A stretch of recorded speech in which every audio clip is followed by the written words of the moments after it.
The man asked the couple if they vowed to love each other and stay together through sorrow and joy. The main character, Lizelle, noted that the wedding felt disturbingly real. Her husband turned to her expectantly. When she didn't respond right away, the man officiating asked Lizelle why she was silent. Embarrassed, she hesitated, while the boy beside her watched her with a happy, eager expression. In the end, she swore the vow. Afterward, the officiant said they could exchange rings to symbolize their union in the name of the goddess Armacon. With that, he declared them husband and wife. And just like that, Lizelle had gone through with it. She felt like a greedy woman, because she had married him purely for money. At last, the ceremony ended. Her maid, noticing how exhausted she looked, offered her a cup of tea. Lizelle practically begged her to bring it quickly, so the maid hurried off, asking for just a minute. Weddings, after all, were exhausting. Lizelle had only invited close relatives, so she wouldn't say the celebration dragged on, but she was still tired to death. She couldn't help thinking, I didn't expect it to turn out this way at all. The grand banquet hall, the luxurious dress, the jewelry. Everything was lavish, perfect, and fake. As fake as the marriage itself. Yet to the world, he was still Duke Chester Hyos, the most powerful and wealthy man in the empire. It saddened her that she'd even had to involve her parents. She wasn't sure this year would go smoothly. Someone knocked. "Come in," Lizelle said automatically. She told the maid to leave the tea on the table. She'd drink it later. But then, a man's voice answered from the other side of the door, startling her. Lester stood there, wearing only a robe. Lizelle blinked, confused and alarmed. Why was he here? And more importantly, why was he almost completely naked? She told him bluntly to get dressed. But Chester simply said that, as her husband, he had the right to spend the night with her. Lizelle was horrified. Then she laughed nervously, assuming it must be a joke, a strange, awkward joke about spending the night with her. But Chester didn't seem to understand what was funny. This was their wedding night, after all. Lizelle was stunned. Was he serious? When Chester began approaching her, she backed away and asked him to stop. "What kind of wedding night is this?" she demanded. "We didn't agree to anything like this." Bezin. He replied simply, "We're married, of course we will." Then, as if trying to be considerate, he asked if she needed time to think it over. Lizelle didn't want him coming near her with that intense expression. None of this made any sense. But Chester reached out to kiss her. Then he whispered something outrageous. "Don't even dream of sleeping tonight." Lizelle was speechless. There had been nothing in the contract about this. It had all started 3 months ago. Her father had asked for more time to pay the Duke what he owed. Chester had already waited those 3 months and said he wouldn't wait any longer. Lizelle's father had sworn there would be money next time. As well as I understood, otherwise Touchbacks were free to do as he wished. After that, the man paused to think, then said that if there was no money, the debt would have to be repaid. With the Baron's daughter. Lizelle had no idea what was happening. Her father hadn't believed his daughter could truly be at stake, but the man made it clear. If the Baron didn't want his daughter involved, he needed to repay the debt. Otherwise, he would do whatever he pleased. Reluctantly, the man gave the Baron 2 more months. The Baron tried to stop him, but the man had already turned away, leaving with his servants. Shaken, the Baron turned to Lizelle and said he was deeply ashamed of himself. He begged her forgiveness. But Lizelle simply turned to him and said there was no need to worry. Nothing terrible would happen. There was still time. Her father rushed to her and, trying to believe her words, told her she was right. He asked her to trust him and promised that he would never hand her over to anyone. Lizelle smiled weakly and said she believed him. She would go to her room. He agreed, saying she was probably a bit shaken and needed to rest. Later, the Baron asked his wife if she'd noticed how calmly their daughter had behaved. The Baroness nodded and said their daughter had grown up. Lizelle, however, didn't understand just how bad things really were. Her parents' reactions made that clear. They'd probably have to sell the house. And truthfully, she hated Lizelle. Because the main character isn't really Lizelle. She was just a girl who had fallen asleep reading a novel, and when she woke up, she had somehow become Lizelle, a spoiled noble girl in a book called Frozen. She hadn't even cared about this character. Lizelle had been a background figure to her. But now she was trapped in her body. And the real problem was how selfish and indulgent Lizelle had been. Her demands had pushed her family deep into debt. In the end, almost all their property had been taken. The worst part? The original Lizelle had lived in luxury, enjoyed every bit of her wealth, and now the main character was left to deal with the consequences. She was frustrated. Why did she have to clean up this mess? Still, there was no point in whining now. She needed money, and fast. She looked around. The room was filled with expensive junk, dresses, jewelry, accessories. It was probably worth something. She decided to sell as much as she could. She started gathering everything that might fetch a price, though she had no idea what it would all be worth. She'd have to ask the butler to sell it. When she told him, the butler was stunned. He asked how much she hoped to get. She replied that she didn't know. The things were second-hand, after all, but she had to try. Moved, the butler teared up. He couldn't believe the lady was doing all this to help her father. After 20 years of service, he said it was the first time he'd felt so proud of her. She was touched, but not enough to hug him. Instead, she told him she was going for a walk. She didn't think she'd be able to raise the full 80 million, and time was short. 2 months was too little. Things were looking bleak. If only money would fall from the sky, Lizelle muttered. Just as she was thinking about how to get the money, a piece of paper smacked her in the face. Annoyed, she looked up and grumbled, "If you're going to throw something, Lord, at least make it cash, not paper." Still, curiosity got the better of her, and she unfolded the paper. It was a wanted poster. For a missing 5-year-old boy. The reward? A staggering 100 million. Immediately, Lizelle remembered. L'Appel was the main character of the novel she had read. This must be the time in the story when he disappeared. She practically lit up with joy. Thank the heavens there's no law in this world against improving the life of a time traveller, she whispered to herself. After all, she knew exactly where he was. Her memory was sharp. This was her golden opportunity. She set out at once, eyes gleaming at the thought of that reward. Maybe he's in this pile, she muttered, rummaging through a large bag of trash. But it was just that. Garbage, food waste, rotten and smelly beyond belief. The smell is divine, she muttered dryly, holding her breath. I really need to get out of this dump. But Lizelle was a measured flower, as she liked to call herself, and a measured flower does not curse, no matter how foul the stench. She pressed on. 100 million shillings is no joke, she said. I will find him. Even if I have to swim through 100 rivers of garbage, I will not go back to being the beggar I once was. Her clothes were already torn from the mountains of filth she had waded through, but she kept searching.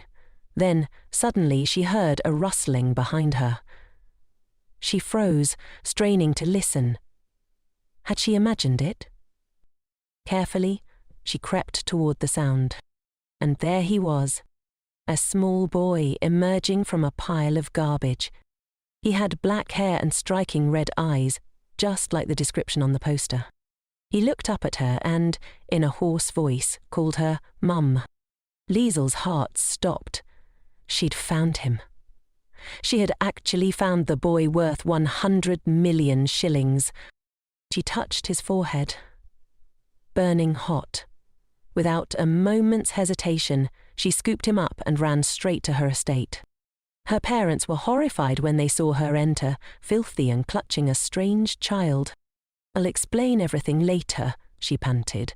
Call the doctor, now." The physician arrived quickly. After examining the boy, he reported that the child was suffering from extreme malnutrition and body pain. "With proper rest and medicine, he'll recover," the doctor said. Lizelle thanked him sincerely.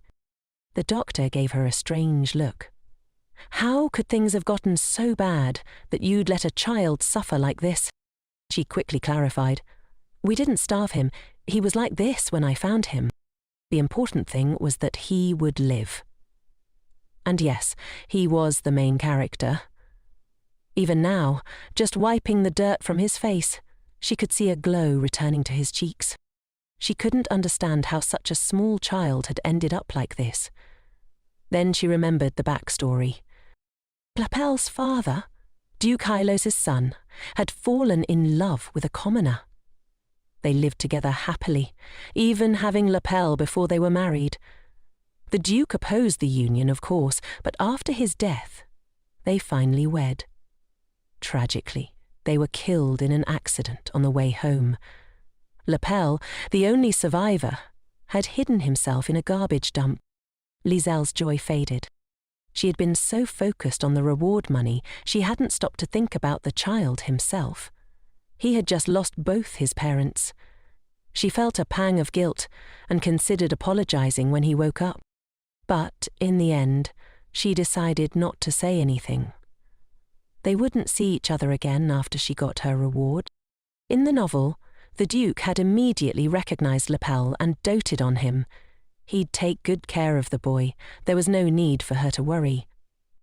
Later, the man from the estate brought L'Appel to the Duke. "This boy is your nephew," he said. "Just look at the hair and eyes. Only members of the Hyllos family have those features." The Duke studied the child, then nodded. "Yes, he looks exactly like my late son." The man smiled nervously and mentioned something about the reward, but the Duke's piercing gaze made him fall silent in fear. Still, the Duke did reward him. For his effort, if not for his greed. "Put it all on the table," he'd told the butler. He had even brought L'Appel's favourite juice, and he wanted to make sure every coin of the promised money was there. Meanwhile, the man gave the boy a glass of what he claimed was the best juice in the world. The boy took a sip, but before he could react, the Duke's expression darkened. Furious, the Duke stood up. "How dare you lie to me?" he barked. "You think I wouldn't notice? This is your child, isn't it?" His voice echoed through the hall. The Duke wasn't fooled. "You're not the only clever one here. You thought I'd fall for it just because he's young and pitiful? I have to check every child now because of people like you, people who think the Duke can be deceived." Disgusted, the Duke called the guards and ordered them to throw the man out.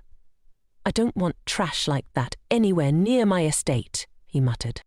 If only he knew what the real boy looked like, this would be much easier. Back at the mansion, Lizelle's parents were in complete shock when she told them the child was L'Appel Hyllos. Her father stared at the boy, stunned.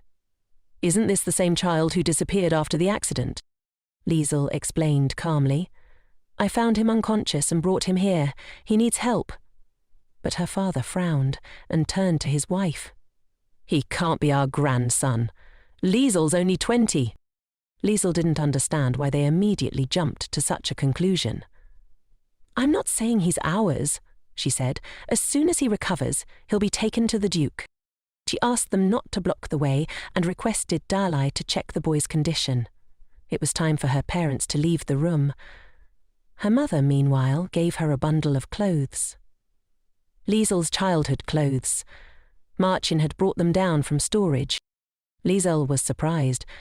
"They've kept all my old things so carefully." It made her realize how deeply her parents loved her. How did such kind people end up with a daughter like the one I replaced? Just then, the boy began to stir. Lizelle approached him gently. "How are you feeling?" she asked softly. She placed a hand on his forehead. His fever was gone. The boy looked at her, eyes wide, and whispered, "Mum." Lizelle smiled sadly. "I'm not your mother," she said. His expression crumpled, and tears welled in his eyes. Where's my mum? Where's my dad? It hit her then. He didn't remember. The trauma must have caused him to lose his memory. He couldn't even recall their faces. It was far too much for a child. You don't have to cry, Lizelle said, picking him up in her arms. Everything will be okay, I promise. Your family is waiting for you. Once you're better, we'll go see them. The boy blinked at her. You're not my family? She shook her head gently. I'm just Lizelle. He repeated her name softly, and she smiled. And you are Elle. I'll call you Elle, okay? The boy nodded, calmer now. His tears had stopped. Lizelle could already tell he was a clever and sweet child. All you need to do now is get better, she said. What do I have to do to get better? He asked. It's simple, she replied.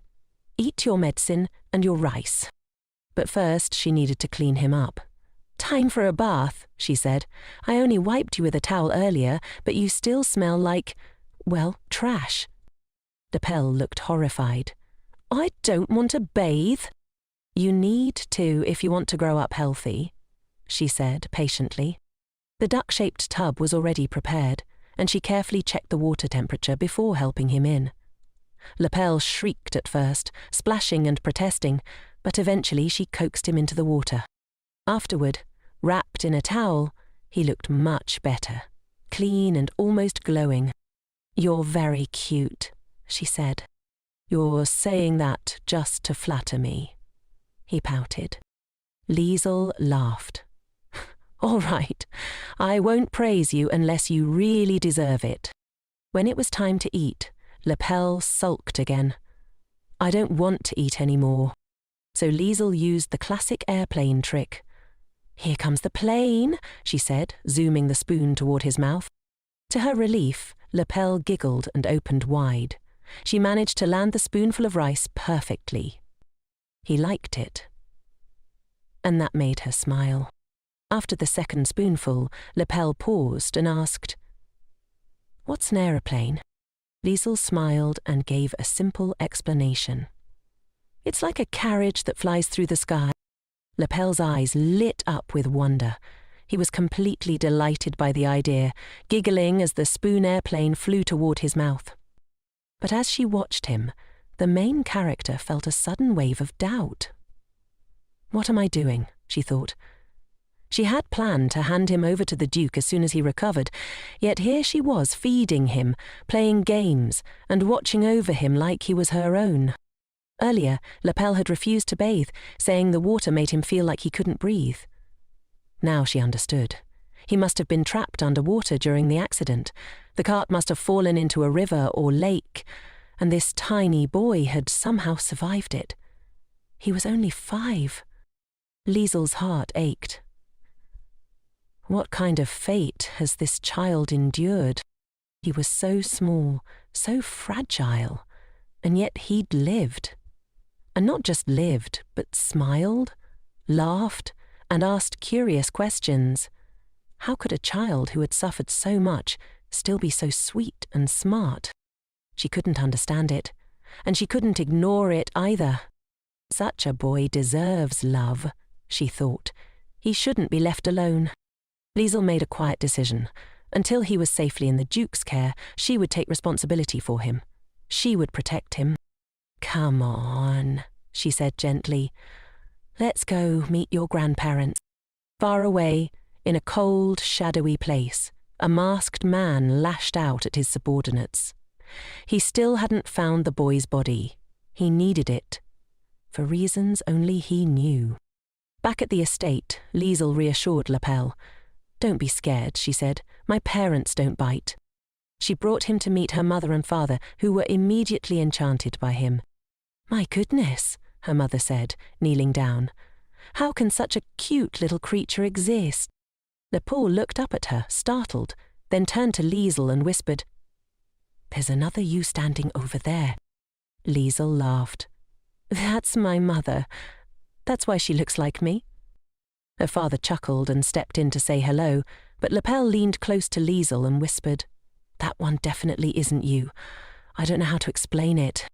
Soon, her mother clapped her hands and invited everyone to the table before dinner got cold. Lizelle encouraged Lapel. You can call him Grandpa, okay? Lapel beamed. He was so excited to eat on his own, but Lizelle noticed something. You're not eating your carrots, she pointed out. He frowned. You have to eat everything to grow up strong, she said.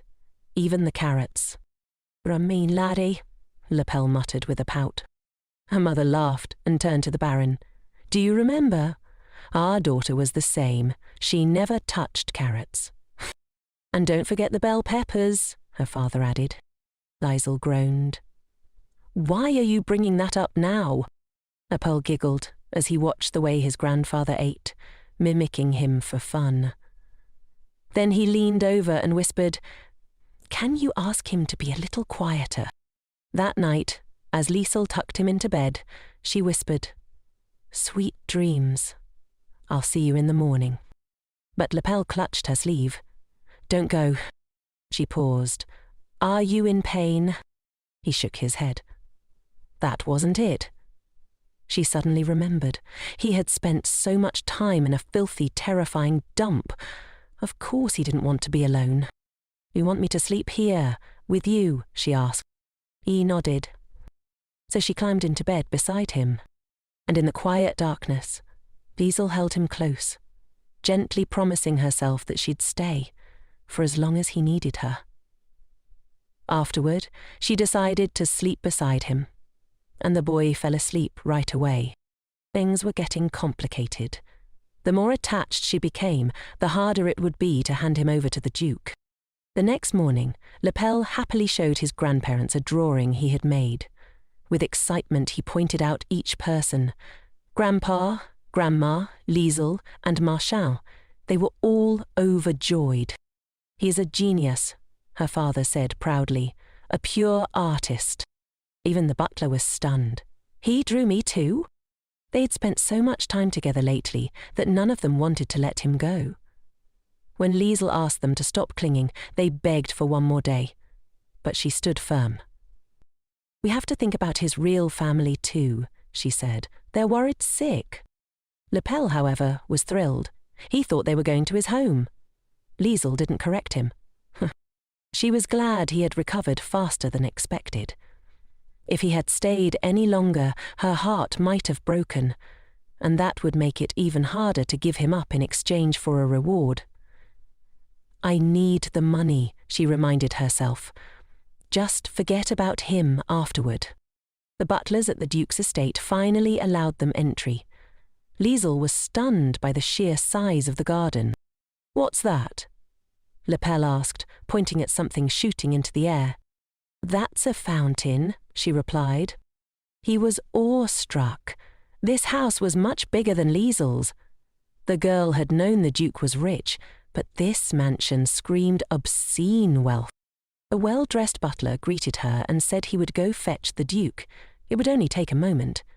While they waited in the grand reception room, Lapel whispered, He's a really handsome butler. Lizelle was too nervous to reply. The luxury of the mansion made her feel strangely small. Lapel noticed. Are you okay? He asked. She forced a smile. Of course, everything's fine. A few minutes later, the Duke entered. Sorry to keep you waiting, he said, introducing himself as Chester. He was, in a word, stunning. Tall, refined, and sharply dressed, his appearance was almost unfair. Too much beauty for one man, Lizelle thought. Mother Nature really went all out on this one. Without thinking, she muttered, He's so hot. Then froze. Did I just say that out loud? She panicked. Hopefully he didn't hear it. Apple, confused, tugged on her sleeve. Is he hot like food? Does that mean he's tasty? Lizelle nearly choked. Murphy's Law really only applies to time travellers, she thought. This is a setup. The butler gently interrupted to say they could begin discussing matters now. Lizelle quickly reminded Lapel to stay quiet while she spoke to his uncle. The butler left to prepare refreshments, and Lizelle apologised for not introducing herself earlier. I'm Baron Frozen's daughter, she said. and this child is the one you've been searching for." She turned to Lapel and encouraged him. "Go on, say hello." Lapel stepped forward and politely greeted the Duke. Lizelle noticed the intense way the Duke was staring. It was obvious.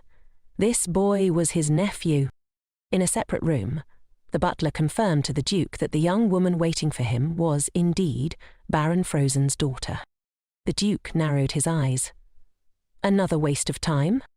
Rumours about her had reached him, rumours that she lived a life of luxury and had nearly bankrupted her family. She must have found this child somewhere and brought him here for a reward, he thought coldly. The butler didn't argue, but said, "It's possible, but we must be certain." After that, the Duke told the butler he would speak to the woman himself. The butler was puzzled by his master's decisiveness, especially considering what kind of person she seemed to be. The Duke was convinced she was only after the reward to satisfy her own greed. The butler quietly remarked that the previous swindlers had driven his master to despair, people so shameless they would sell their own children for money. It was disgusting. The Duke had vowed never to see such people as human beings again. Lizelle wasn't even sure she had imagined it, but Chester had been staring at her with a strange intensity. In his mind, Chester decided this woman was the lowest of the low. No decent person would bring such a skinny, weak child here. He was convinced she had deliberately starved the boy to make her story more believable. Turning to the child, the Duke asked, "Is it true? Are you Leland Halos?" Lapel nodded. "Yes. Lizelle told me that's my name now." That answer made everything fall into place for Chester. He then asked Lizelle where she had found the child. She hesitated. If she told the truth, he might be upset, but better a bitter truth than a sweet lie. Chester assumed she was trying to come up with a more convincing story. "It was the dump," she finally said. Immediately, Chester saw it as a ploy to earn his sympathy. "Who was he there?" he asked coldly. "I don't know," she answered honestly. Lapel added, "Lizelle told me I don't remember anything because of the accident." Chester narrowed his eyes. How cunning, he thought. She coached the boy to say that, just to avoid any detailed questions. But he wasn't going to be fooled. He would expose her lies on the spot. "What makes you so sure he's Lapierre?" Chester snapped. Lizelle was stunned by the hostility in his tone. "He's lost his memory. He doesn't even remember his name, so how could you possibly know he's my nephew?" she responded angrily. "Because you told me you were looking for a boy with black hair and red eyes. I brought you exactly that. And this is the thanks I get?" Chester was convinced she was just another fraud, but her confidence unsettled him. Why is she so sure of herself? Now Lizelle understood the coldness in his gaze.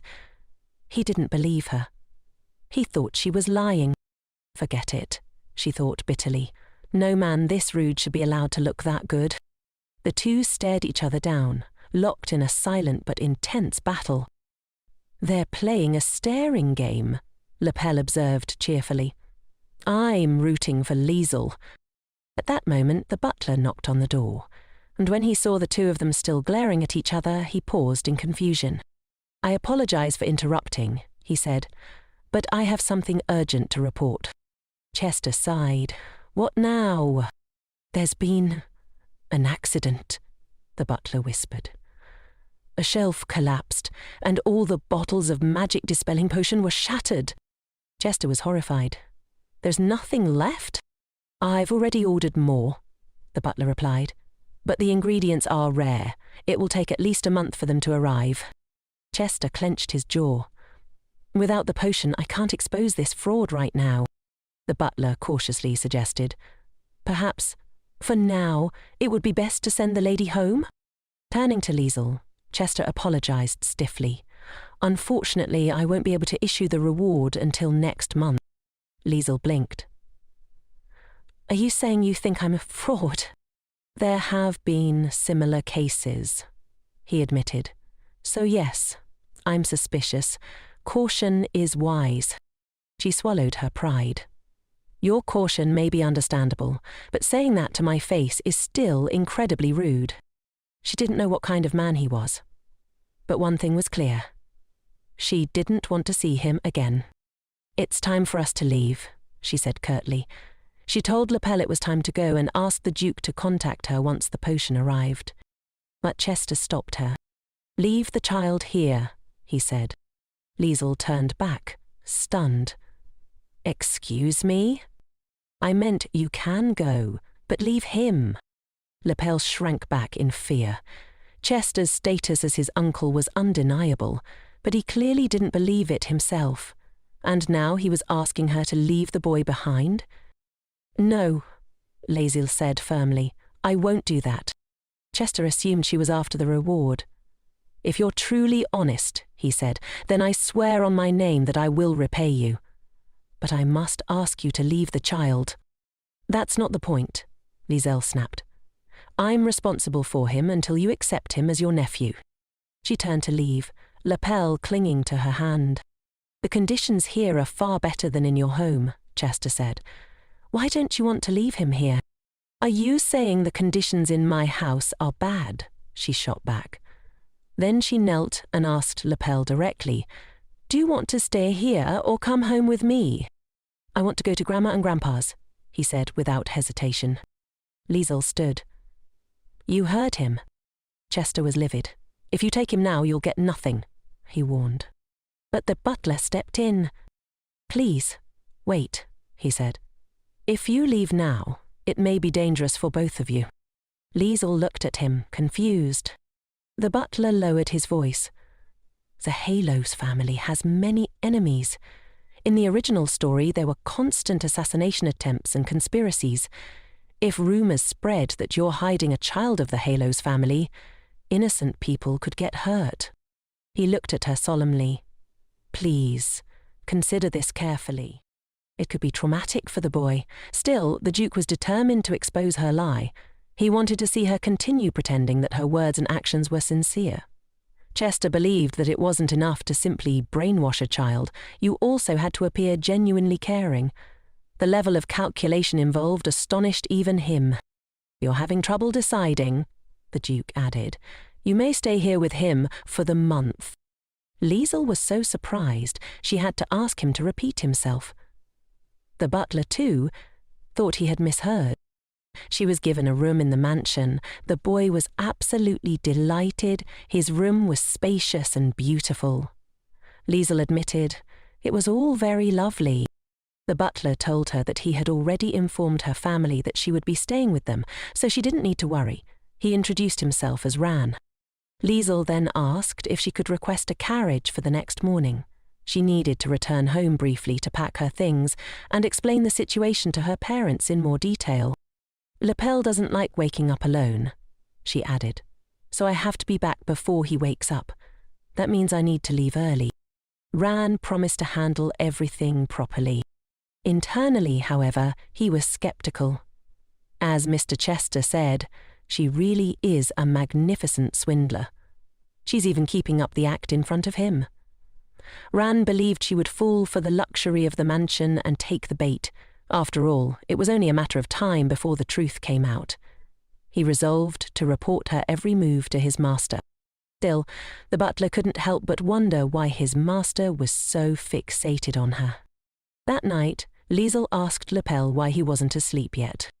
The night sky is really beautiful, he said. I want to have a star from it. Lizelle smiled. We can't just take stars. We'd get caught. L'Appelle's face fell. But I really want one.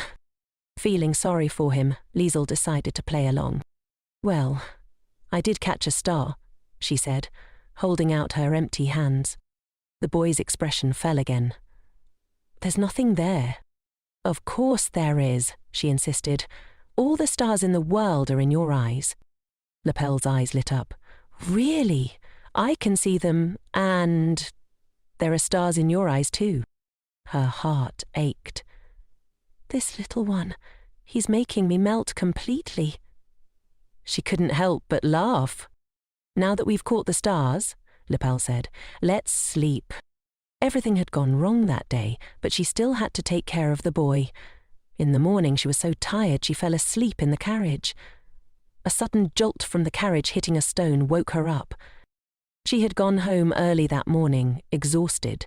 Convincing her father to let her leave for an entire month had been incredibly difficult. Still, she wanted to return quickly and rest properly. She told the coachman to stop for a moment and stepped out. "I'll be back soon," she said. As expected, the market was busy. There were stalls selling everything, from magic tools to food and trinkets. She guessed there must be decorations with stars too. Finally, she found it. Real stars may be mortal and out of reach, but this would do. She was certain L'Elle would be thrilled. Then she spotted it. A beautiful glass ornament, shimmering like a captured star. He'll love this. But just as she was about to approach it, she ran into the Duke. The butler, Ran, was also surprised to see him. "We've already prepared the carriages, sir," he informed the Duke. "Then let's go," Chester replied curtly. Ran hesitated, then asked, "Are you sure you want to go there personally, sir?" "I'm just fulfilling someone's request," the Duke answered. Rand hoped this trip would be worth it, that the man really had useful information. Still, he knew the truth would only come out at a face-to-face meeting. Gretzky had also reminded the Duke to finish his business quickly. There was still a scheduled meeting with the elders. Rand sighed.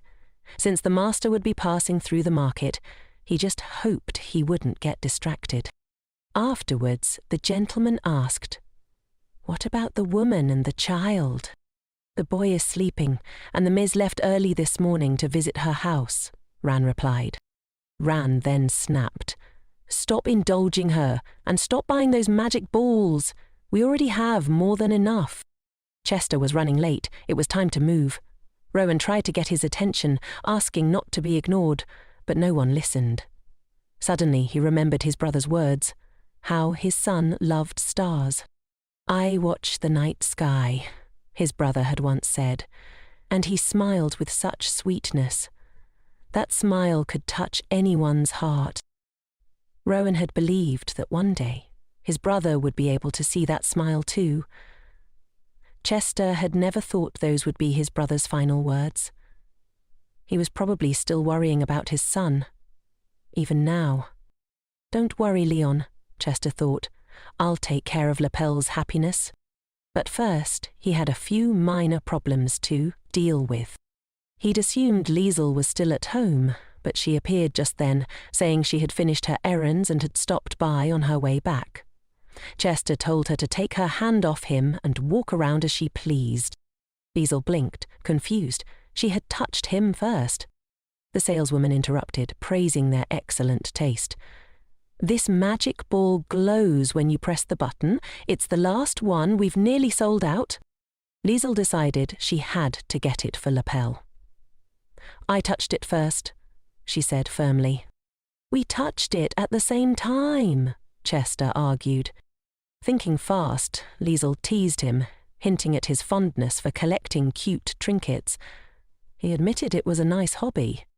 Just then, a child's voice piped up. "Mum, Dad, look! Auntie and Uncle are fighting over a toy." Lizelle had her pride, but she wasn't backing down now. She looked around and guessed the voice belonged to Ran. Taking advantage of Chester turning away, she quickly snatched the ball from his hands and told the shopkeeper she'd buy it. Chester was indignant, but the victory was hers. Lizelle thought it was a beautiful day. Chester observed how happy she looked. It's just a toy, he thought. She's not a child. Is she really happy over something so small? He found himself doubting his assumptions. Could a woman obsessed with luxury find joy in something so simple? But he almost believed her act. Lizelle called to him, telling him to hurry up. Even her innocent smile, he told himself, was part of the deception. "I'm coming," Chester said coldly. She thought he was rude and turned away. Suddenly, shouts rang out. People were warning her to move. She didn't even have time to finish her thought before she noticed a carriage speeding straight toward her. A crowd gathered. The coachman apologized. The horses had gone wild. People asked if she was okay. "I'm alive," Lizelle said dazedly. Chester's voice came from beneath her. "If you're alive, could you please get off me?" She realized that when she'd turned around, he had stepped in front of her, and she had fallen onto him. Thanks to him, she wasn't injured. She thanked him and joked, "I must be heavy." "It's good we weren't hurt," was all the Duke said. Chester approached the man whose carriage had caused the chaos. "You dropped these boxes. They look heavy. I'll help." Lizelle watched. "He's definitely not the man of my dreams, but he seems like a good person." Noticing a cut on her hand, likely from the fall, she went over and mentioned that his hand was injured too. Chester turned away. "It's none of your business." Lizelle felt like a fool for thinking well of him. "He's nothing like me. He's not honest. But he did help people, and maybe that counted for something." She continued her shopping, buying the magic ball and a few other small gifts for Elle. In the end, she had 2 boxes full. She felt satisfied. "We didn't buy anything for Elle, and he's the one who invited us as guests," she mused. "If the Duke doesn't mind spending money, why shouldn't we get him something nice?" Back in the carriage, she thought maybe she should have gone into an expensive shop just to empty the Duke's wallet a bit more. The carriage suddenly stopped. Curious, she asked the coachman what happened. "Basin's carriage broke down. A wheel came off. They can't go further." "Lady Frozen is heading to the Hertz mansion," he added. "You'll be travelling together." Lizelle sighed. Should I even try to talk to someone so rude? She asked the Duke if he wanted to ride with her. He replied calmly, "Go ahead, I'll wait here."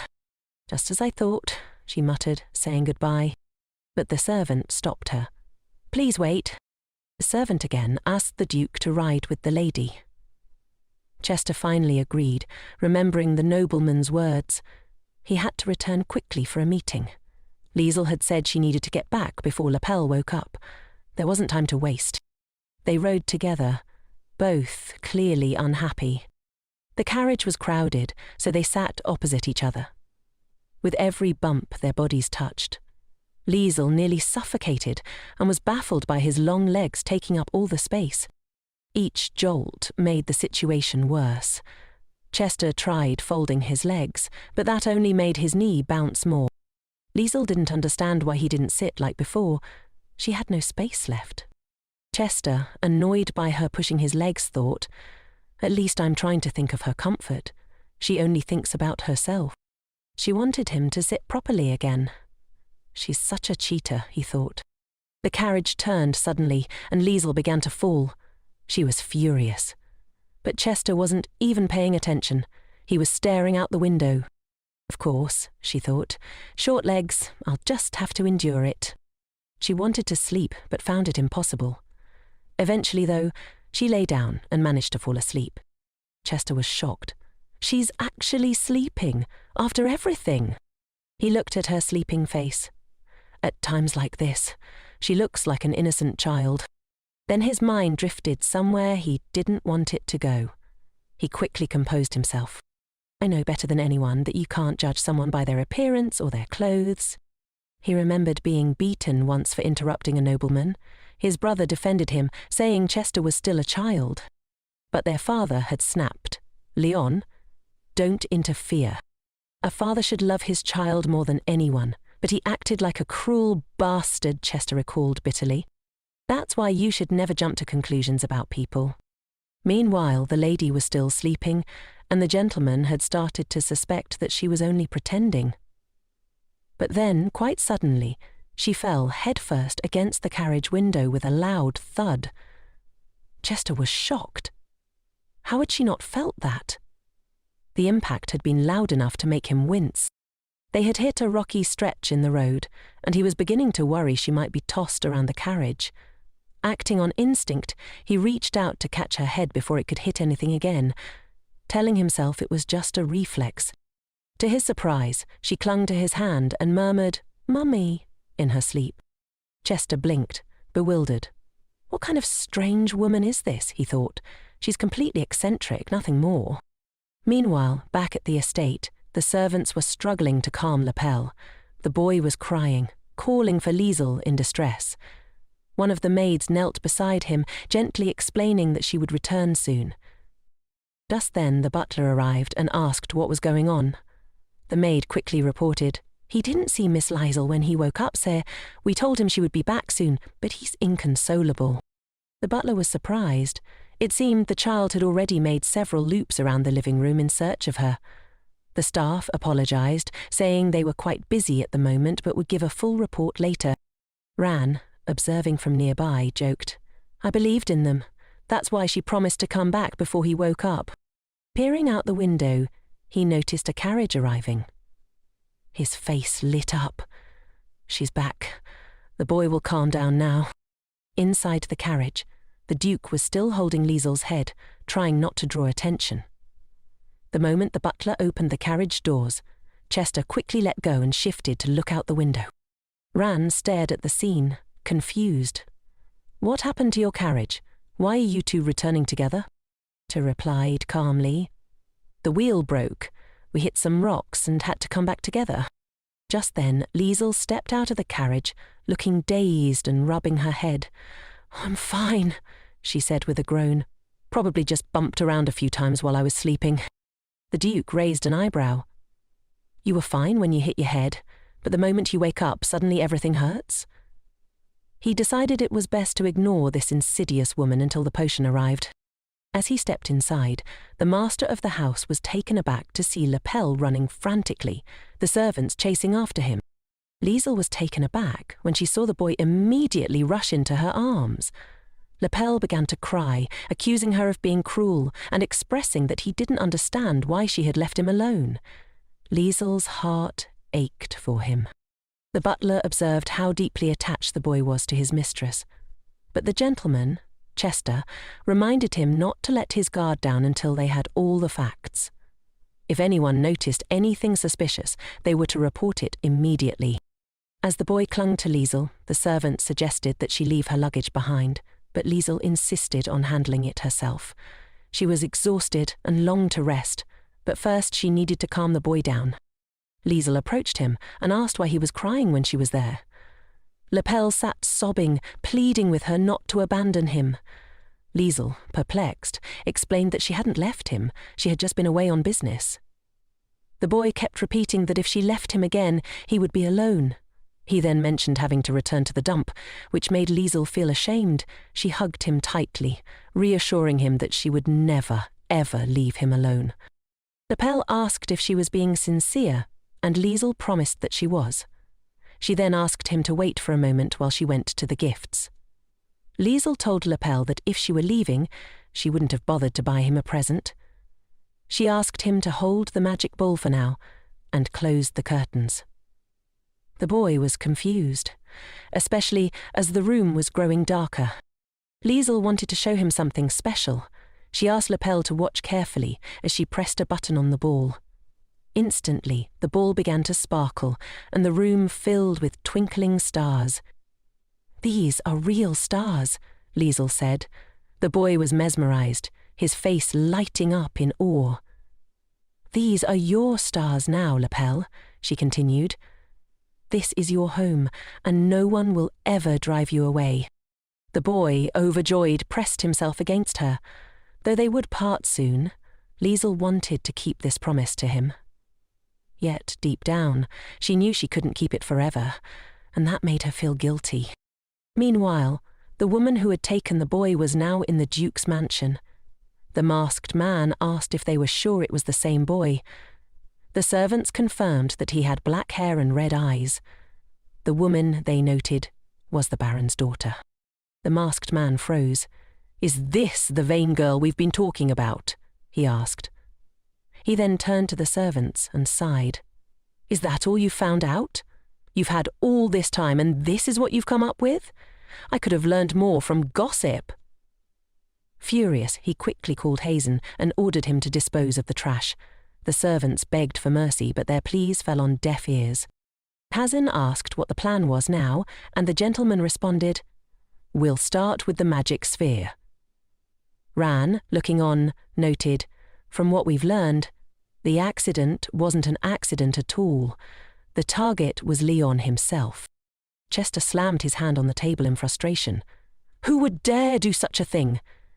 He then asked about the list of suspects. The butler explained that there were too many enemies within the family, making it difficult to narrow it down. It would help if we had testimony from the only surviving witness, Elle, he added. The butler had no idea where his master was headed, but Chester said he needed to see the knight's commander. Ran was surprised. You're going, personally? He asked, before requesting that Chester wait in case he needed to be called. The gentleman, however, said he wanted to get some fresh air and asked the butler to bring Warden.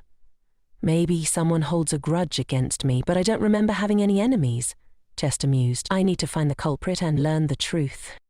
As Chester passed by the servants, he overheard one of the maids asking another if she was afraid of the Duke. They say he might have killed his older brother to take the title, she whispered, shuddering at the thought. It's a terrifying possibility. Another maid scolded them, warning, keep quiet, the walls have ears. The conversation shifted to the assumption that Chester had killed his brother for the title of Duke.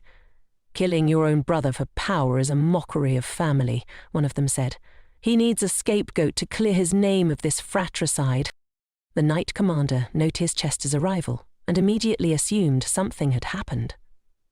Chester ordered him to assemble a reconnaissance team of the best knights. When the commander asked what they should be looking for, Chester silently handed him a piece of paper. The commander read it, disbelief evident on his face. Is this true? He asked. Chester nodded. And the knight agreed to carry out the task. Take Warden with you, Chester added. I need her help on this. The gentleman then told the butler he could leave. I need to be alone for a while, he said. Chester sat on a bench and stared at the sky, feeling the weight of his pent-up anger. The rustling of the leaves around him provided a slight sense of calm, so he decided to stay there for a bit longer. Suddenly he heard the voice of the boy and assumed they were playing nearby, but he still wanted some peace. It was too noisy. Chester thought, we need to find somewhere quieter.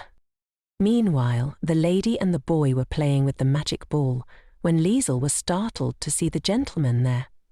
She quickly apologized for disturbing him, explaining that the boy had simply misjudged his strength, which was why the ball had flown all the way over. She couldn't quite understand the look on his face. Chester calmly passed the ball back to her, but Lizelle noticed something disturbing. The same wound he had sustained because of her, and it seemed like it hadn't been treated. This worried her. She asked if he had treated the wound, pointing out that if he hadn't, he could get tetanus.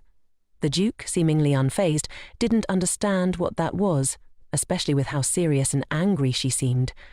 He waved it off, saying it didn't matter and that he'd take care of it later. But Lizelle insisted he had to treat it in front of her. If you get sick, I'll feel guilty, she said firmly. The gentleman continued to downplay it, claiming everything was fine. Turning to the maid, Lizelle asked her to leave Elle with Kay and bring the first aid kit. Chester noticed how quickly she was giving orders, and it seemed like she was trying to hurry him away. He couldn't help but feel like she couldn't stand being around him for even 5 minutes. Lizelle, noticing this, said, If you think I'm happy to be around you, it's not true. I feel guilty about the scar, not to mention the possibility of you getting ill. I don't want to sit here idly while you risk getting worse. The maid returned with the first aid kit, and Lizelle thanked her before preparing to treat the wound. Chester, observing her, realized she was quite a restless woman. Lizelle, however, was determined that he wouldn't think she was trying to confuse him. Sitting there like a good boy, Chester surprised her, but Lizelle didn't want to be the one to back down. If he didn't want her help, then he'd have to treat it himself. No one needed tetanus here. Meanwhile, Elle had grown tired of waiting and was ready for bed. Lizelle, turning to him, asked, Are you ready for bed? The boy nodded, mentioning he had already put on his pajamas. Lizelle smiled, praising him for his independence. "Then let's wrap ourselves in a blanket and get some rest," she said. L'Elle smiled back, wishing her a good night. As she tucked him in, he suddenly asked, "When will we go back?" Lizelle was surprised and asked, "Where do you want to go back to?" He explained he meant his grandparents' house. Lizelle agreed, but only if he promised to eat well, play, and grow strong. She didn't understand why the boy was so sad, and in that moment she wondered if it was because he had bad taste. But the 5-year-old sighed heavily, his small shoulders slumping in front of her. Lizelle didn't want to lie to him, but she couldn't promise when they would return. However, she knew she needed to distract him somehow. "Would you like to take a walk around the city?" she asked. "We can make it a tour, and we'll go to a shop with sweets and toys." The boy's eyes lit up, and he eagerly agreed. They quickly decided to get ready, but first they needed to get Chester's permission. Lizelle went to Chester's office, unsure of how he would respond. She suspected he would forbid the walk, thinking it could be dangerous. Even when they simply walked through the garden, Kay and Tia always accompanied them. Lizelle had grown tired of this constant supervision. She tried to figure out how to ask for time off so they could have some privacy. The butler met her in the corridor and asked if she had business with Chester or if she was afraid of disturbing him. He reassured her that she didn't need to worry. Lizelle told him she would be entering Chester's office, and when the butler said that Chester would never allow it, she decided to press on. She knew he was stubborn, but she couldn't just give up. After all, she had promised the boy. She argued that it was very important for him to explore the world at his age, but Chester insisted that if there was nothing urgent to do, they should stay at home. Lizelle noticed the bandage on his hand and pointed it out, commenting that he had treated it himself. The butler was surprised to see his master wounded. Lizelle noted that Chester had torn the skin off his arm. Chester dismissed it as just a scratch, but he admitted that he was worried about getting tetanus, so he had treated the wound. The butler asked what tetanus was, and Chester, flustered, admitted that he wasn't sure but had treated it anyway. He quickly changed the subject, telling the butler they should focus on more important matters. Lizelle, turning to the butler, asked, "What's typical of our Duke?" She had seen how horrified Chester was when she took his hand, not even knowing if it was due to his nobility or just his pride. Meanwhile, the man was in complete shock when he heard that she was going to take a walk around the city. The lady reminded him that he had said it was dangerous, but if there were several people accompanying them, everything would go smoothly. After a moment of hesitation, he reluctantly agreed. Lizelle was very grateful and quickly thanked him, saying she would be on her way. The Duke, however, realized that she had deliberately put him in an awkward position in front of the butler, especially after he had initially refused her. She was certainly clever. L'Elle was overjoyed. "Mom, look at all the toys!" he exclaimed, rushing ahead. The boy was so excited that he even called her Mum. Lizelle reminded him not to run too far ahead.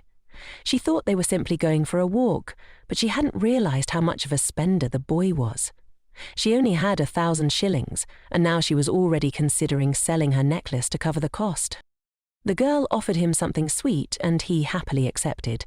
Lizelle was relieved that everything had worked out without much financial strain, but suddenly a thief appeared behind her. The lady screamed, urging the guards to catch him.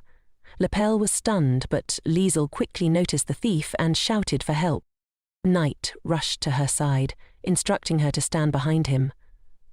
Another knight remarked that the thief was fast, so much so that they couldn't catch him. The lady, frustrated and upset, was reassured by one of the knights who said he would check on her condition, but in the meantime she should stay with the other knight. Lizelle's safety was clearly a priority, but the knight asked if she was okay and assured her that his friends would bring her purse back soon.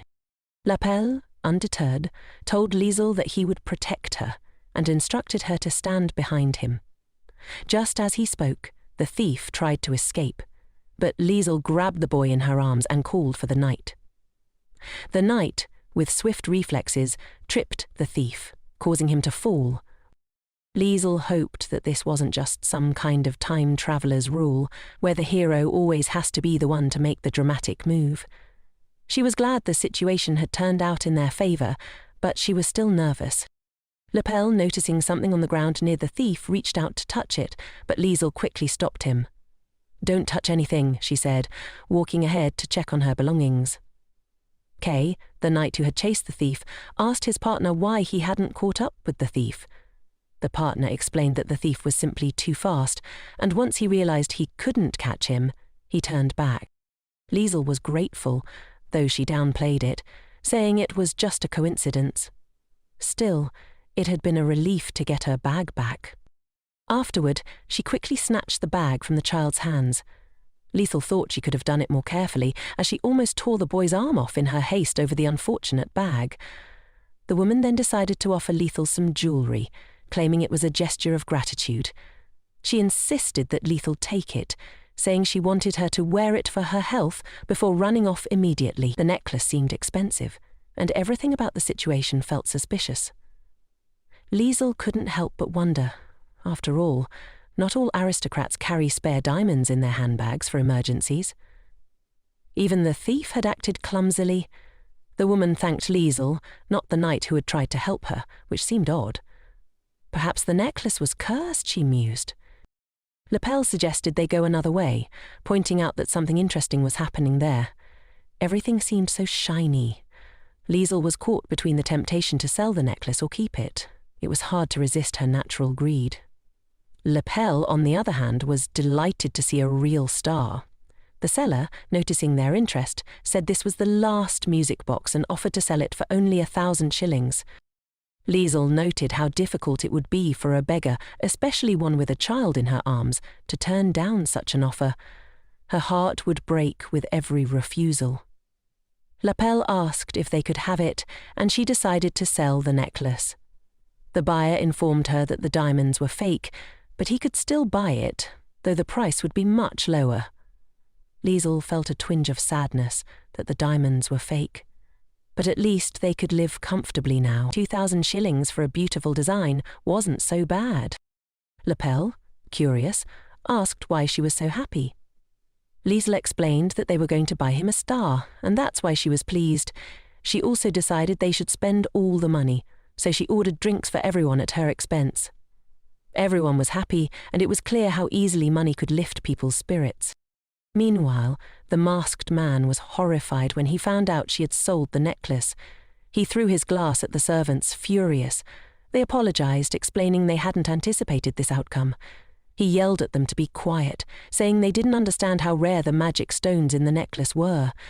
They needed to retrieve it immediately. The man, in a panic, rushed out of the room, lamenting how insane it was to sell such a rare item so carelessly. He stressed that she should have worn it, as it met all the beauty standards for the season. His servant asked if he should handle the situation, but the man responded, stating they should wait for her to wear it. They needed to keep an eye on her house. Who knew what she might do with the stone neck? The servant agreed, remarking that her actions were quite unpredictable. The master, after a moment, decided to send his servant off to deal with it. He instructed the servant to bring him good news, and they would await the results. Meanwhile, Lizelle was feeding the boy in the garden when the servant reported to the master. So far, nothing unusual had been noticed about her. She cared for the child, and there was no sign of violence. However, a small incident had occurred a few days ago, where she had instructed the servants to prioritize Lizzelle's interests above their own. Something else interesting had come up during the inspection of the Baron. The Duke wanted to get straight to the point. Just before his arrival, the lady had sold all her luxurious dresses and accessories to help the Baron pay off his debts. The butler wasn't sure that a vulgar girl, someone who gossiped, could do something like that. Perhaps she had changed. Chester, frustrated, remarked that the servant was too trusting and should believe him. People don't change for no reason. But the servant urged the master to consider his words carefully. There was a possibility that the rumours were greatly exaggerated. Even the most obvious lie could seem true if enough people repeated it. After a while, Chester looked again at the girl and the boy in the garden. He remarked that it was too early to draw conclusions and that they couldn't take their eyes off her. Rand, however, knew that no matter how long he stared, he wouldn't see anything new. She was a different kind of star. A spotless sun. The master didn't understand why his servant was so fixated, but he said he was already on his way. Lizelle was playing hide-and-seek with the boy, shouting that if anyone didn't hide, it wasn't her fault. She thought he was such a sweet boy, especially with those tiny, adorable feet. She pretended not to know where he had gone, looking around and acting like she couldn't see him. It seemed like he had run in the opposite direction, but she knew she had to teach him how to hide properly, just in case he wanted to irritate the Duke. Lizelle said she would look one way, then check under the chair. Elle knew he couldn't let that happen. If she found him there, she'd win again. So, he decided he would definitely win this time. Lizelle offered him a head start and started counting to 100. Elle understood he had to run faster, but had no idea where he could hide. Rand turned to the boy and asked if he was in a hurry to do something important. Elle was overjoyed to see the butler and asked if he could help him hide. Rand realized that he was playing hide-and-seek with Lizelle, who was notorious for being a hide monster. The butler agreed to help and said they'd come up with something. Maybe he could just carry Elle in his arms, since Lizelle was short and might not even notice him. But Elle figured that wouldn't work. They might be better off hiding in the living room or library, or maybe they could go full speed ahead. Elle quickly decided they should go full speed ahead. Then he realized he needed to be quieter. Lizelle would be coming soon. Lizelle noticed that it had become unusually quiet. The butler did everything Elle asked. The cook, however, yelled at him to slow down, warning him that the floors had just been mopped and he might fall. Lan called out to Elle, urging him to listen to the warnings, or he could get hurt.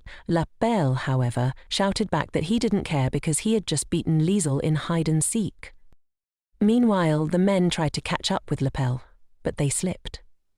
Ran couldn't understand why they had decided to wash the floors at that moment. The butler had fallen hard, and Elle drew attention to him, but the gentleman reassured him that he was fine. Moles told the gentleman to be careful since there was a flower on the ground, but it was too late. Elle, however, was delighted by the sight. It was like summer snow. They continued playing with the little gentleman, and Lizelle had no idea where he could have disappeared to. She was sure she'd heard his voice nearby, but he wasn't in the living room. It was tricky. She thought maybe he was in the library. She'd have to search quietly, or else he might have hidden too well. The library was huge, making it difficult for her to search effectively. Suddenly, she noticed the key to her successful and happy life. The Duke was reading a book. Lizelle thought to herself that he was a man among men. If he could carry such a large ladder by himself, she would have hired someone to do it. It was almost as if there was a new medieval profession, ladder mover. But for something like this, what wouldn't you do? It must be fate. She asked him to continue showing the way to her wayward newcomer. There it was, the key to the happy life of a strong and independent woman. The book was called How to Turn 1,000 into 10 Billion Shillings. Given the characters of the Hyos brothers, it was unlikely they would have bought a useless book. Now it seemed possible to increase her capital. Lizelle decided she would pay off her debts, and the remaining 20 million that the Duke would give her would multiply many times over. Then, she would be able to live her own life. Suddenly, Lizelle began to fall, but surprisingly, it wasn't painful. It felt almost pleasant, as though she were being caught by someone. She realized Chester had caught her. He was so handsome, like a sculpture. And for some reason, her heart skipped a beat. This was crazy. She was losing her rationality. It was so much easier to think clearly about a 2D man when she was in her world and he was in his. The lady began to apologize, asking him to let her go. She needed to act as though she were ashamed, lowering her head so she wouldn't seem impudent. He looked down at her, his gaze almost detached, like he was examining his hand. It irritated her that he interfered even when she was busy with important things. Afterward, she apologized for looking in there without permission, explaining that she thought the boy might be hiding there. Chester pointed out that he hadn't come in yet. Lizelle quickly put the book down and began to leave, saying goodbye as she approached the door. Chester noticed that she couldn't lie convincingly. She had been in his head when she fell into his arms. This confused him, and he found himself wondering why he was remembering her face. He decided to see what kind of book she had been holding to her chest. When he saw it, he realized it was some kind of nonsense, not a book on investing at all. It had to be thrown out immediately. After reading a couple of paragraphs, Chester hoped that Lizelle wasn't acting this way because of the book. He couldn't believe he even considered the possibility that someone could become a billionaire just by reading something like that. Lizelle was embarrassed, especially since he was still holding her and her heartbeat quickened. She didn't understand why this was happening. He was absolutely unbearable. Louise's laughter echoed, but this was the kitchen, and she hoped he wasn't alone there.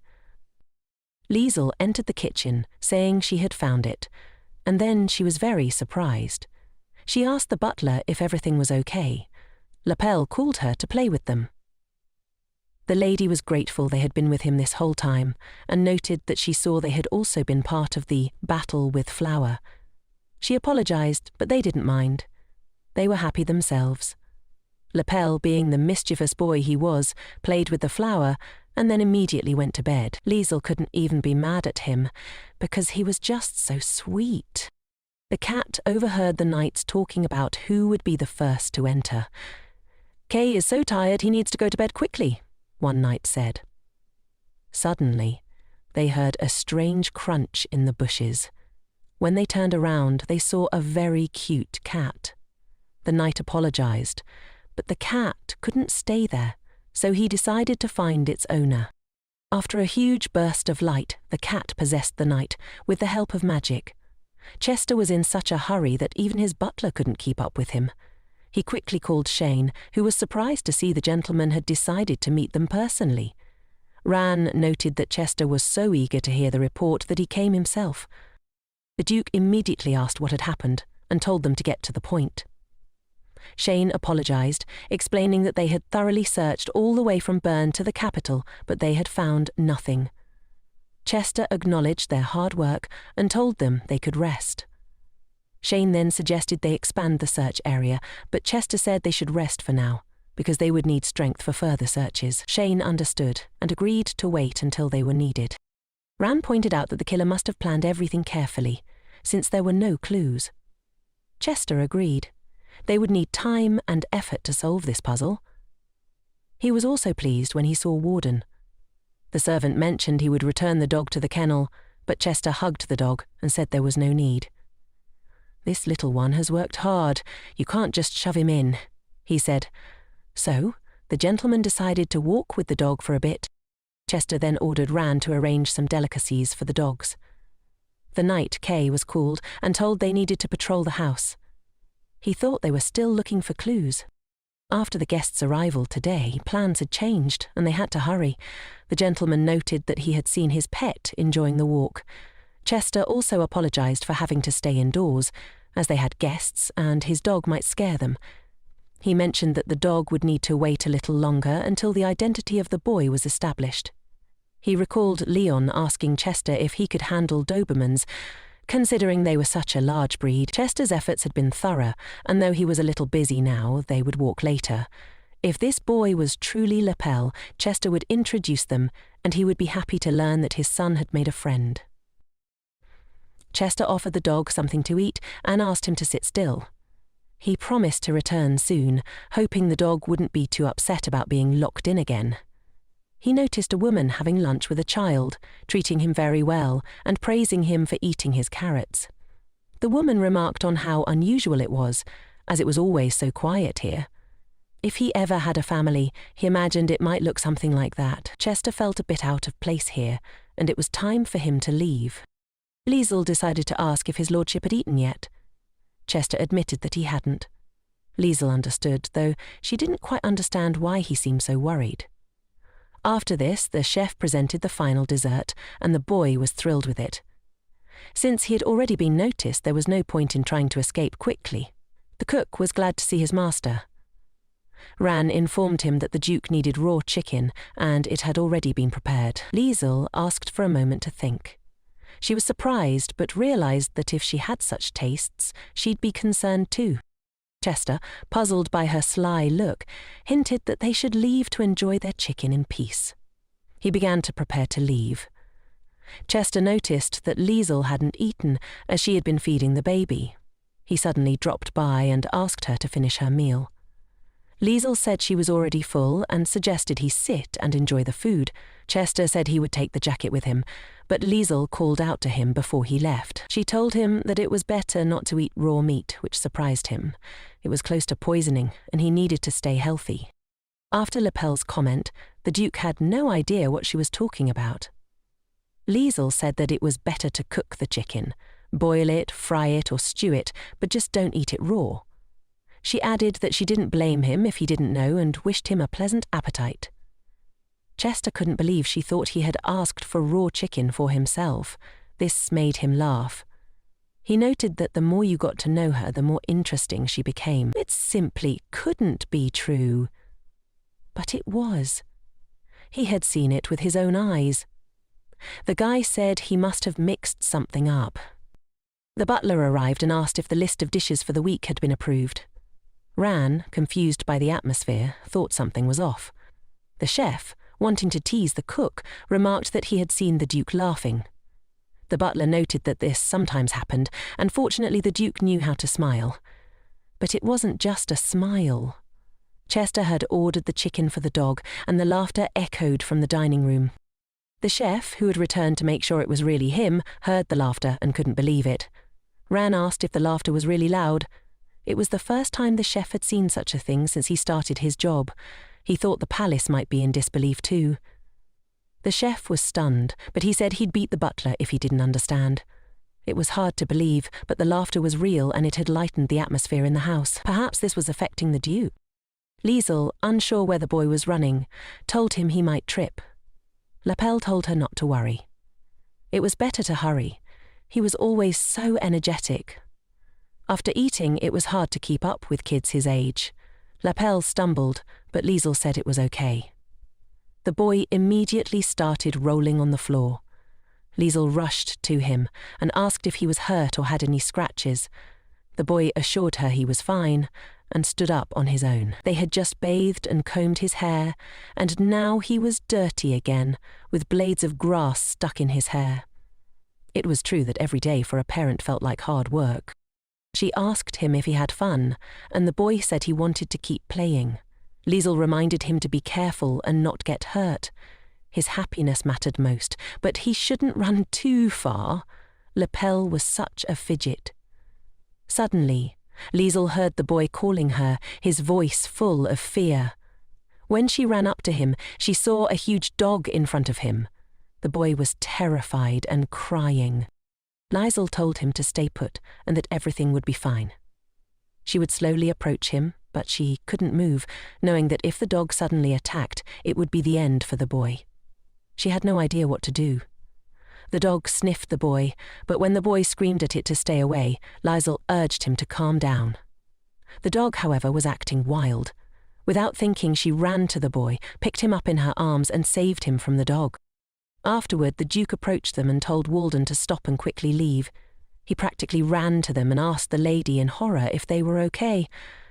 Chester apologized for not noticing that they had come out here. Lizelle asked Lapelle how he was, urging him not to cry because everything was fine now. Suddenly the lady closed her eyes, and the boy asked in fear what was wrong with her. It was the stress that had built up, causing her nerves to act up, and she had no strength left. Her body felt like a mess, but she wanted to know if the boy was okay. The Duke rushed to her and asked if she was all right. Lizelle had no idea when she'd stopped getting into awkward situations right in front of his nose. She stood up and asked the boy not to cry, also asking if he was in any pain. Lizelle then asked Chester if he had heard that the boy wasn't injured, so he didn't need to worry. Chester looked embarrassed but repeated that he had been asking about her, not the boy. Lizelle noticed that he was angry again, and she didn't understand why. It was confusing. Why did she like him so much, even when he looked so upset? If someone had seen her face, they might have thought she had pushed him away, leaving him lying there, unhappy, exhausted and angry. Ran hurried towards his master and noticed that Chester was screaming loudly. He wondered what had happened. When he saw the lady, he was told she had just fallen, but the butler couldn't understand how this had occurred. He asked if she was okay, and the Duke asked if she could get up. There were some problems. She couldn't feel her legs. Apparently her body still hadn't recovered from the shock, and she didn't think she could stand up on her own. Elle was worried because she was hurt. Ran decided to ask what had happened. Lizelle noticed the gentleman's eye twitching, and since she was the victim, she wasn't angry. She said she thought her body was still in shock, which made her legs feel heavy. She told the boy not to cry and that she would rest and soon feel better. The gentleman asked the butler to take the child and bring him to the estate, but Elle asked to stay with the lady, wanting to accompany her. Ran assured him everything was fine and that the master would help Lizelle get up. Lizelle gave him the key to stop because she would have laid down on the grass and gotten up on her own. There was no need to carry her in his arms. Chester ordered the butler to bring the doctor to the lady's room immediately. She said she was fine, but Chester insisted on carrying her, which seemed odd to the butler. The doctor examined her legs and confirmed she was in a lot of pain. The gentleman thought it was serious, but the doctor reassured him that there was no need to worry. The bone was fine, it was just a slight sprain. She needed ice and to avoid putting any weight on her leg for a while, but it would heal soon. The doctor left and the Duke stayed in the room with her, which surprised Lizelle because it was directed mainly at him. She sat on him, falling right into his arms. She didn't understand why he was always nearby. Because of all this, she had already been in his arms twice, feeling his hard chest against her side. It was awkward, and she was mortified by the way everyone stared at them in the hallway. She felt like she would die of shame. She really wished he would put her down, as his face constantly reminded her of those. Chester turned to Lizelle and apologized, but she didn't understand why he was speaking to her in such a way. The Duke had to keep the dog on a leash, not risking the safety of his guests. He apologized again. Lizelle now knew the name of the dog, but she didn't understand why it was such a frightening creature. She reassured him that everything had turned out fine, so he didn't need to worry anymore. It was just an unfortunate situation, and the dog only wanted to protect the house. The Duke promised to compensate her for the trouble, asking how much she wanted. Lizelle jokingly asked if he could buy her a house. The Duke, in a serious tone, asked in which area she would like the house, how many rooms, and whether it should have a garden. Lizelle told him to stop, admitting she was just joking. She felt like she was living in a fairy tale. Maybe he had already become a billionaire thanks to that book, and his face promised to fulfill any of her wishes right then and there. But she couldn't take advantage of him like that. Instead, she told him to introduce her to the dog sometime. Chester was surprised by her request. Lizelle remarked that she wanted him to apologize in person. The Duke was shocked, and she said that would be more than enough. When he left, the butler asked how the lady was doing, and Chester replied that she simply couldn't walk for a few days. Ran was relieved everything worked out, but the boy screamed wanting to go to her and asked to be let go. Chester picked up the boy and told him not to worry because she would get better soon. For that to happen, he needed to stay quiet so she could rest. When she woke up, he had to protect her and make sure she didn't walk around too much. Chester asked if he could trust him with such an important task. Lizelle said he could rely on him and that the boy would protect her. Afterward, the boy ran off somewhere. Lizelle noticed that he looked a bit shabby and realized he had probably been too busy to care about his appearance because of Missy. Rowan observed how concerned his master was for her, something he never expected from Sir Chester. The gentleman was surprised by his own thoughts, and then remembered how he had asked her if she was wounded and ordered that a doctor be brought immediately. He had also carried her in his arms. Chester ordered Ran to fetch the potion as soon as possible, no matter what. He wasn't sure what feeling had come over him recently, but he had doubts about his judgments regarding her. If his suspicions were correct, the misunderstandings between them would need to be resolved quickly. In the kitchen, the servants were discussing how she had been lying on the grass with the boy in her arms. They couldn't believe it, especially since the boy was real. If it weren't, why would she rush to save him? She even got hurt herself and was now lying in her room. But it seemed more logical to run from such a large dog, a Doberman, rather than protect her son. Regina suggested that she was a hypocrite, possibly trying to seduce the Duke by using the boy as an excuse. They should think for themselves. No noble woman would go looking for a boy in a landfill, and she couldn't have just found him by accident, since the Duke's search party had already scoured everything. The cook proposed that this was indeed the case, and the maids also thought it was a bit strange, but seemed to believe it. Regina suggested waiting for the potion to arrive and then seeing what happened. The head maid asked why they were all gathered, as they had work to do. They told her they were working, but Regina had finished everything she was assigned and asked for a short break. The maid allowed it, saying Regina deserved it for working hard. The cook then decided to get back to his tasks, as he had forgotten about the deep dishes and the first course. Soup. It was important to monitor nutrition during a visit and diversify the diet. Regina offered to help with the soup, though the cook didn't quite understand why she looked a bit off. He didn't mind, though. Lizelle had planned to handle the situation herself, but Regina didn't agree with that and was determined to get revenge. Elle, however, said no way. Then, the lady complained that she was very thirsty, but the boy wouldn't let her get up, insisting that if she did, her leg wouldn't heal. It was better for her to stay still, and he promised to bring her something to drink. Elle was careful not to spill a drop, knowing Lizelle needed water to heal. When he handed it to her, she was very grateful, but the boy refused her thanks, telling her to drink it because it would help her get better faster.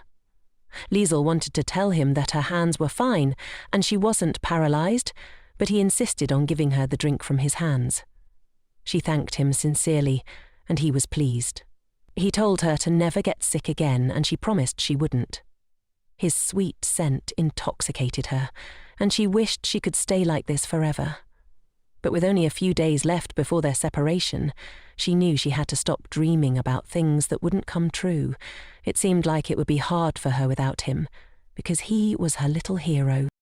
Elle said he would protect her, just as long as she stayed close and didn't leave.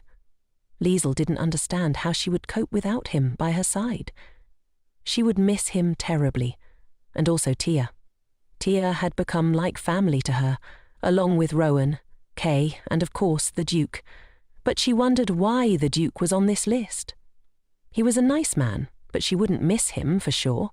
He was hard to understand. His first instinct was always to get angry with her. Elle told her she had wrinkles.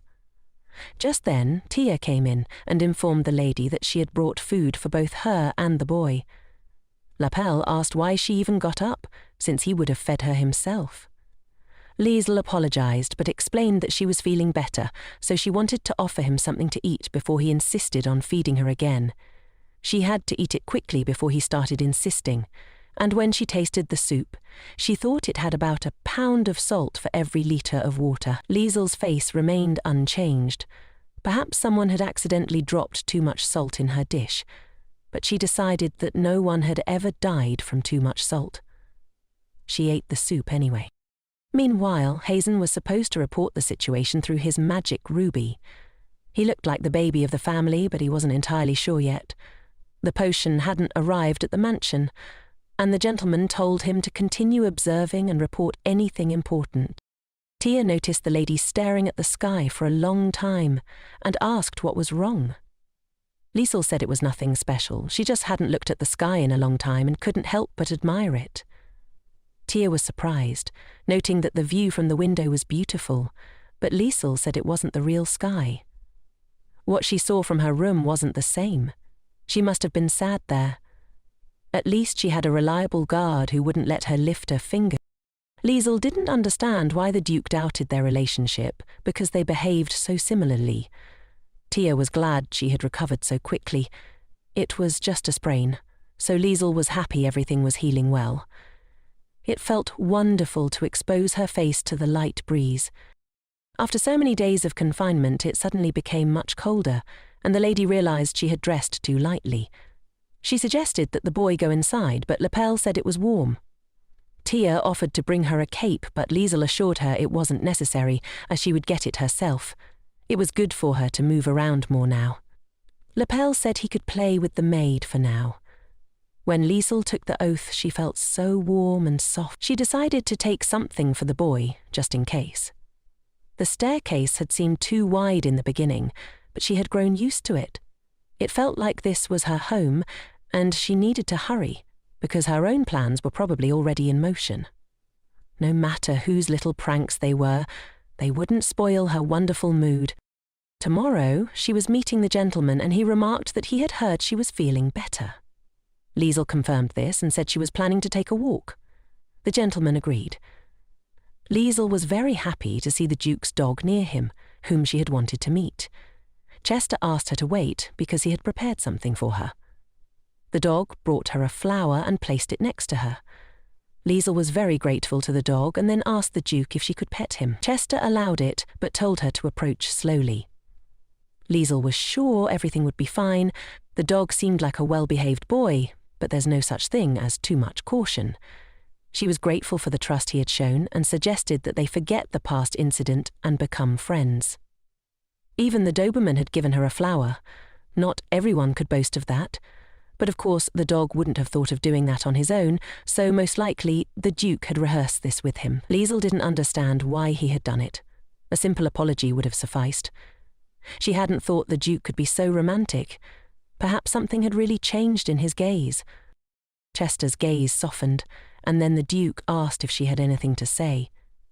Lizelle immediately replied that she wanted to thank him. She remembered that he was thick-skinned and that she shouldn't have stared, as he might still think something of it. Lizelle noted that he could continue his walk, but she was already leaving. Chester asked the dog what was wrong. He assumed the dog was upset because the lady had left them, or perhaps the gentleman himself was feeling sad. But he remembered the image of the lady sitting sweetly with the dog, feeding him and praising him for needing to eat well. Elle asked if he could skip the carrot this time. If he did, Lizelle promised to give him a piece of pie. The boy asked for the pie first. Lizelle thought he must have woken up on the wrong side of the bed, but since he was a good boy, he needed to eat. The cook saw the Duke standing behind the wall and noted that he was early today. He also asked if it was necessary to set the table for the Duke. The cook was about to mention the Duke's favourite dish, but Chester said it wasn't necessary because he was just passing by. Lizelle was surprised and asked the cook if the Duke had left. The cook explained that the Duke had said he was just passing by, but had been standing there for so long that he decided to ask about breakfast. Perhaps he had been embarrassed to come in because of them.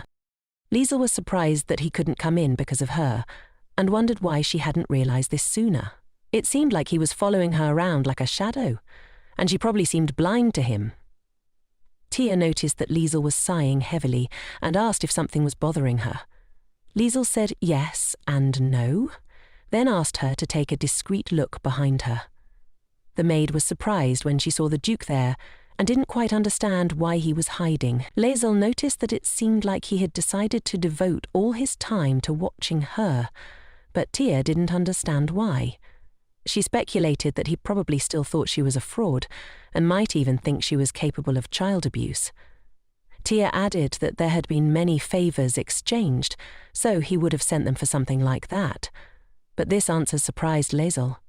The maid wasn't sure anyone would go that far. Lizelle agreed and also wondered what other reason he could have. Tia thought that maybe he had something to say but was hesitating, or maybe he simply wanted to be closer to the boy. Lizelle realized this could very well be true. Maybe she should put her doubts aside and ask him directly. The Duke had no idea what he was doing, but then the butler approached and asked if he wanted to play with him. Chester noted that the Duke needed to be given more work to stop him from hanging around doing nothing and scaring people. Ran had just seen the gentleman standing there, looking toward Miss Lizelle. Chester explained that Dio wasn't making things up. He had simply translated them into two. The Duke blushed. Chester added that he was currently taking a walk, and if he didn't want to say something important, he could go. When the Duke opened his eyes, he saw Lizelle in front of him.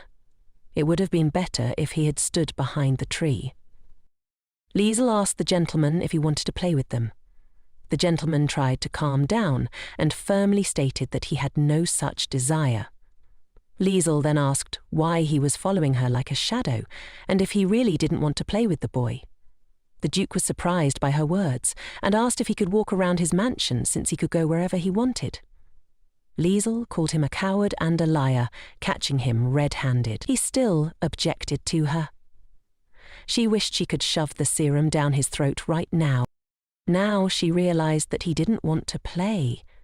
Chester didn't understand what kind of tone that was, because it sounded like she had some kind of complaint. Lizelle said that of course it wasn't so. His guest had simply forgotten his place for a moment. They continued to argue, but the butler stood between them, suggesting they calm down. Elle approached the Duke and asked him to play with him. The Duke was very surprised, but the boy kept asking. Lizelle asked Elle to come to her because he was busy following them around and couldn't play with them.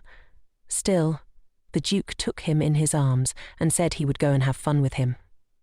Lizelle got very angry and asked why she had answered something completely different just a couple of minutes ago. Chester noted that this was the boy's wish. It was excellent, no matter how you looked at it. The Duke had changed a lot during this time. Elle was eager to show the Duke his treasure, so he led him to his room. The boy asked him to go faster. The gentleman was surprised that the boy hadn't played enough yet. Chester had to go to work. Elle was upset, knowing this meant he wouldn't play with him anymore. Lizelle asked if everything was okay, or if he didn't consider it his wish. She agreed to let him play a little longer. Poor Duke. This wasn't the first time he'd been unable to refuse Elle, and he wasn't inferior to him in stubbornness. Only the methods were different. She felt like the Duke's wife because of these circumstances. Elle showed him the magic ball, saying that it shone very brightly.